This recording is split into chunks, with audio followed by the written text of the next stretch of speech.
आईला भाकरी करत असताना मी पाहिलेलं आहे. आईला भाकरी करत असताना मी पाहिलेलं आहे. दोन्ही पायांच्या अंगठ्यांमध्ये परात घट्ट धरून ती ओल्या पिठाचा गोळा थापायची आणि बघता बघता भाकर तव्यावर जायची. मी समोरच असायचो बसून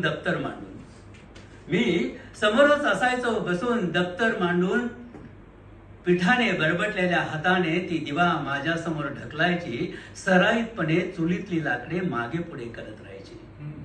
आपल्याला हवी तशी धग सोसता आली पाहिजे. झळा लागल्याशिवाय मळा फुलत नाही असे काही बाई सांगत राहायची. चुलीच्या जाळाचा उजेड तिच्या चेहऱ्यावर हलत राहायचा. मी पाहत राहायचो एकटक. तिची भाकरी कधीच करपायची नाही. पापुद्रा अलगद सुटून यायचा वर. आजकाल पिझ्झा बर्गर खाणाऱ्या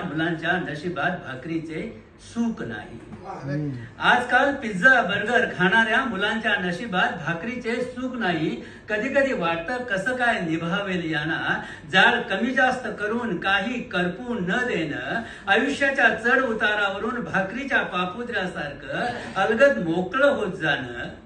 आईला भाकरी करत असताना मी पाहिलेलं आहे. आणि माझ्यासाठी ती एकमेव अशी महत्वाची गोष्ट आहे.